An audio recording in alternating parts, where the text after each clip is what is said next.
নাটোরের লালপুরে নাশকতার পরিকল্পনার অভিযোগে জামায়াত শিবিরের ২০ নেতাকর্মীকে গ্রেপ্তার করেছে পুলিশ। বুধবার ১ মে দুপুরে তাদের নাটোর আদালতে প্রেরণ করা হয়।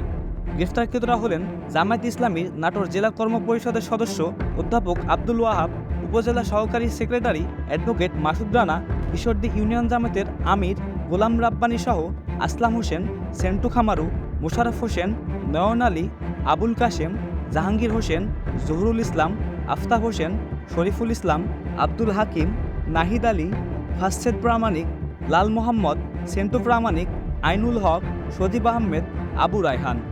এ বিষয়ে লালপুর থানার ভারপ্রাপ্ত কর্মকর্তা ওসি নাসিম আহমেদ বলেন, গত মঙ্গলবার রাতে গোপন সংবাদের ভিত্তিতে জানতে পারি উপজেলার ঈশ্বরদী ইউনিয়নের শিবনগর এলাকায় কলেজের পেছনে জামায়াত শিবিরের নাশকতামূলক কর্মকাণ্ডের জন্য গোপন বৈঠক করছে।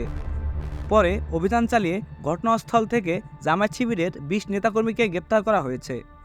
এ ঘটনায় তাদের বিরুদ্ধে লালপুর থানায় নাশকতার মামলা দায়ের করে নাটোর আদালতে প্রেরণ করা হয়েছে বলে জানান পুলিশের এই কর্মকর্তা। আমরা গতরাতে গোপন সংবাদের ভিত্তিতে জানতে পারি লালপুর থানাধীন শিবনগর গ্রামে আয়নাল হকের বাড়িতে জামাত শিবির একটা গোপন বৈঠক করতেছে। উক্ত সংবাদের ভিত্তিতে আমি ঘটনাস্থলে আমার অফিসার ফোর্স সহ চলে যাই এবং পুলিশের উপস্থিত পেয়ে তারা পলায়নের চেষ্টা করে। পলায়নকালে আমরা জামাত শিবিরের ২০ জন সদস্যকে আমরা বিভিন্ন পদধারী ২০ জন সদস্যকে আমরা গ্রেপ্তার করতে সক্ষম হই এবং এই সংক্রান্তে একটা নিয়মিত মামলা রুজু করা হয়। News desk, Fahanur Rahman, Lalpur. নিত্য নতুন সংবাদ পেতে আমাদের সাথেই থাকুন। ধন্যবাদ।